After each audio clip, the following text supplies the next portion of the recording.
Hello students, इससे पहली slides में आप लोगों ने डेमोक्रेसी का मीनिंग और फीचर्स पढ़े। अब जब हमने इतनी पढ़ा तो अब एक क्वेश्चन और हमारे दिमाग में आता है कि वाई डेमोक्रेसी, कि डेमोक्रेसी ही क्यों। वो सारी चीज़ें तो पढ़ ली, तो डेमोक्रेसी ही क्यों, मैं उसमें आपको दो चीज़ें बताऊंगी, argument in favour of democracy और argument in the against of democracy. अब बाकी आप लोगों को सोचना है कि डेमोक्रेसी अच्छी है या खराब है। तो first of all argument against democracy.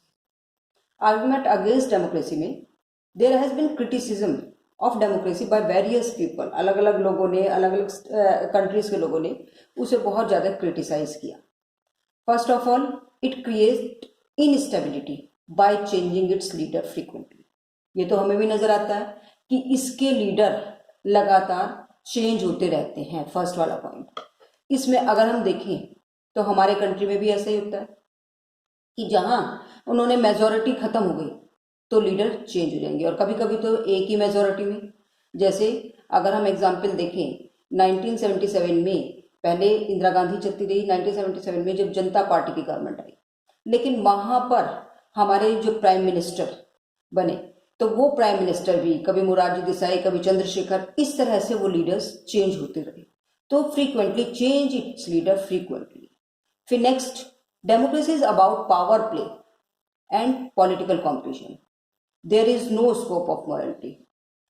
वो कहते हैं democracy is nothing, only the political competition. कि डेमोक्रेसी में सिर्फ एक, लोकतंत्र में सिर्फ आपस में एक पॉलिटिकल कॉम्पिटिशन होता है, उसमें मॉरलिटी का लिए कोई भी जगह नहीं है, कुछ भी कोई स्थान नहीं है।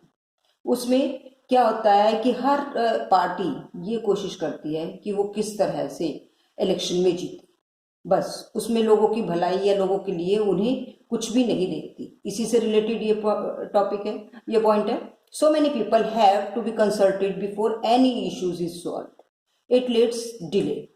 और एक कोई भी एक चीज हमें सॉल्व करनी है, उसके लिए बहुत सारे लोग उसमें इन्वॉल्व होते हैं।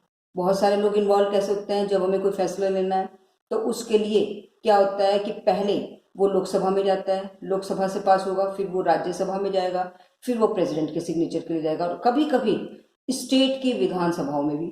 तो इस तरह से यहाँ पर कोई भी इश्यू को सॉल्व करने के लिए एक लंबा टाइम लगता है।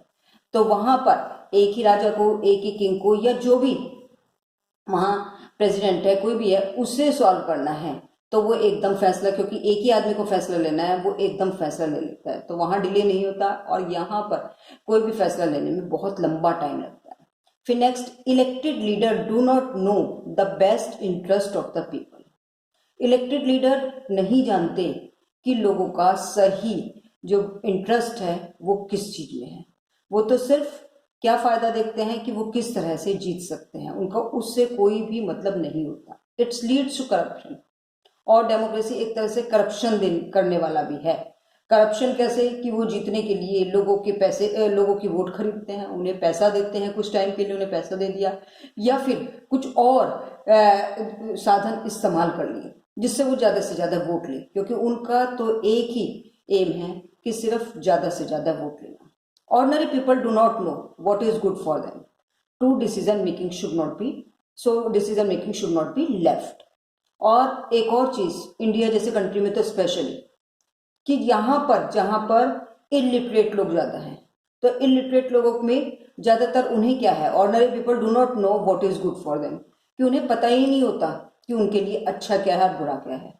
सो कई बार ऐसा होता है कि जब किसी ने उन्हें पैसा दे दिया तो वो उसी के लिए वोट डाल देते हैं, किसी कई बार अपनी कास्ट के हिसाब से, कई बार अपने रिलीजन के हिसाब से वोट डाल देते हैं। तो so decision making should not be left to them, इसलिए डिसीजन मेकिंग उनके ऊपर नहीं छोड़ देना चाहिए।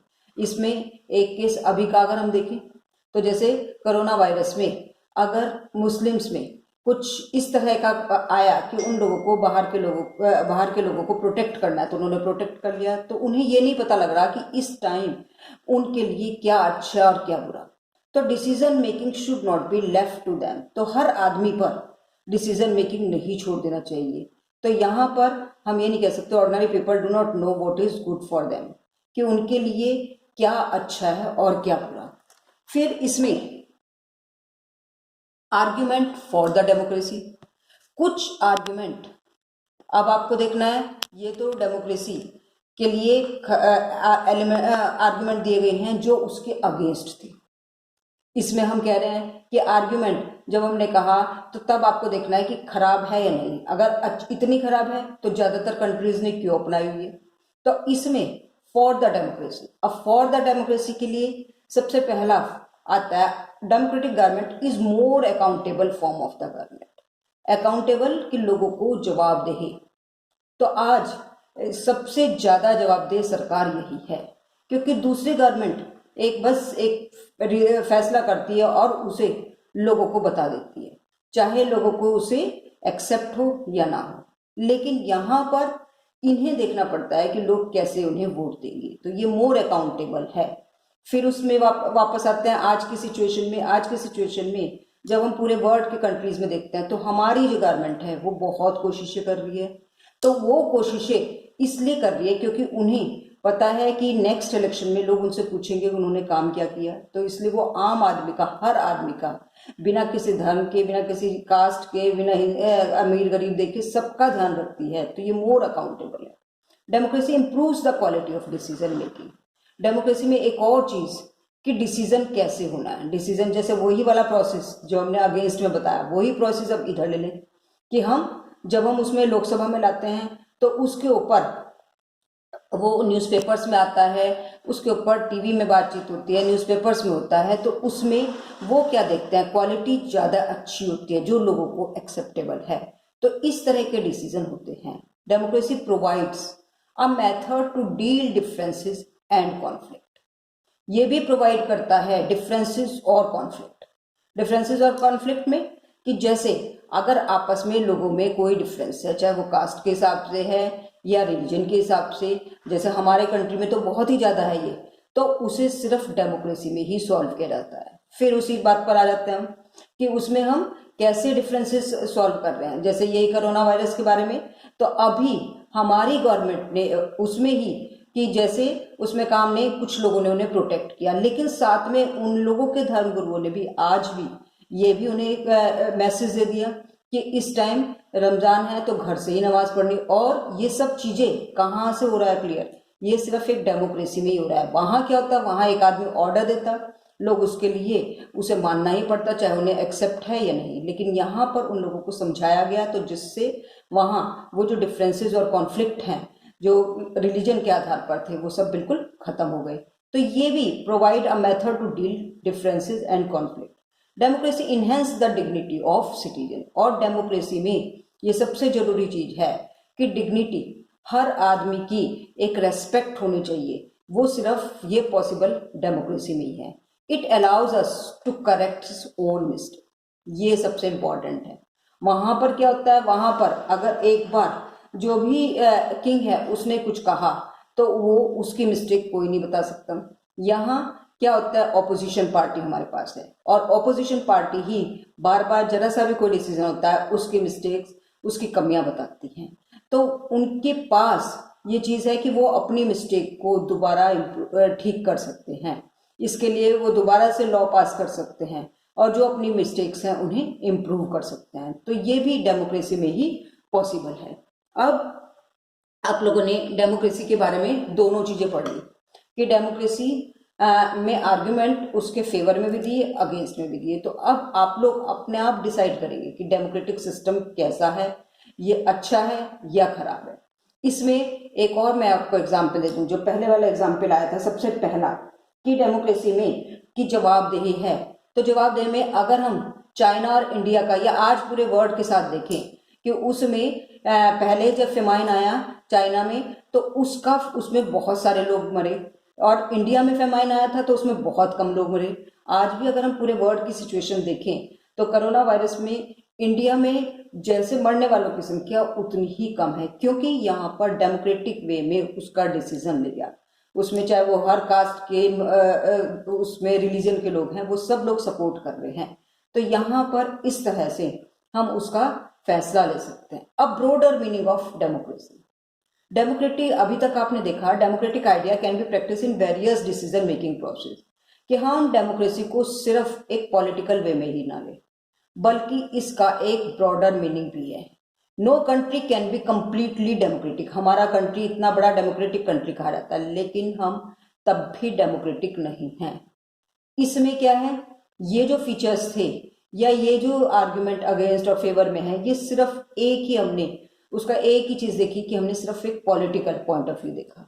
लेकिन अगर हम देखें कि उसका किस तरह से डेमोक्रेटिक सिस्टम, डेमोक्रेसी आ सकती है, तो उसके अंदर हमें देखना है कि क्या हमारे यहाँ सब लोगों को खाने के लिए खाना मिल रहा है, क्या सब लोगों को अपनी बात कहने का मौका मिल रहा है। कई बार हम देखते हैं कि चाहे वो लेडीज है, गरीब लोग हैं, उनके साथ बहुत ज्यादा अत्याचार होते हैं, तो क्या उन्हें मिल रहा है। क्या घर में आप लोगों की घर में ही है, भाई बहन है, लड़का लड़की दोनों के साथ बराबर व्यवहार हो रहा है। कोई गरीब फैमिली है तो कई बार क्या करते हैं, वो सिर्फ लड़के को ही पढ़ाना चाहते हैं, लड़की को नहीं। तो क्या यहाँ पर डेमोक्रेसी है? यहाँ डेमोक्रेसी नहीं है। तो डेमोक्रेसी का ब्रॉडर मीनिंग वही है कि डेमोक्रेसी में तभी आएगा कि जब हर एक को बिल्कुल बराबर बराबर दे। तो ब्रॉडर मीनिंग में हम ये लिखेंगे, no one goes hungry to bed, कि कोई भी आदमी कभी भी भूखा ना रहे। Every citizen must be able to play equal role in decision making, कि हर आदमी का डिसीजन मेकिंग में बराबर जगह हो। लेकिन डिसीजन, देश की डिसीजन मेकिंग में बराबर जगह कैसे होगी?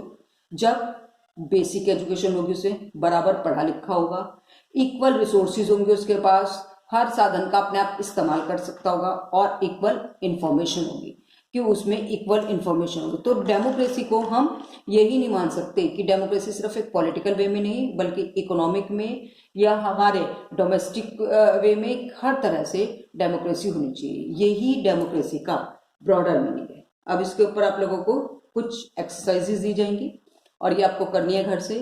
तो जब एग्जाम में भी अभी इस साल से जो लास्ट ईयर से जो ये चेंज आया है, उसमें इस तरह के मल्टीपल चॉइस क्वेश्चन दोबारा से आएंगे। तो यहीं पर ये दिया, which president of USA said these word, किस प्रेसिडेंट ने यूएसए के इस तरह के, अमेरिका के किस प्रेसिडेंट ने ये शब्द कहे हैं। Democracy is rule of the people, for the people and by the people, कि डेमोक्रेसी लोगों का लोगों के लिए शासन, और लोगों का लोगों के लिए लोगों के द्वारा शासन है। तो इसमें आप लोगों को ये 4 प्रेसिडेंट के नाम लिखे हैं, इन 4 प्रेसिडेंट में से ये सेलेक्ट कर लें। The Zimbabwe which is ruling party, Zimbabwe में रूलिंग पार्टी कौन है?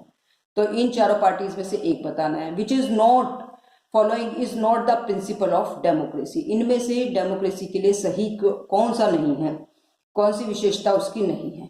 Equality, rule of majority, rule of law and rule of minority. तो इस तरह से एक सैंपल दिया है इसमें।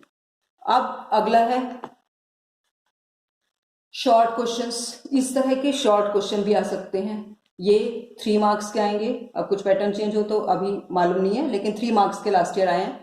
Y Myanmar is not a democratic country, कि म्यांमार को हम लोकतांत्रिक देश क्यों नहीं कह सकते।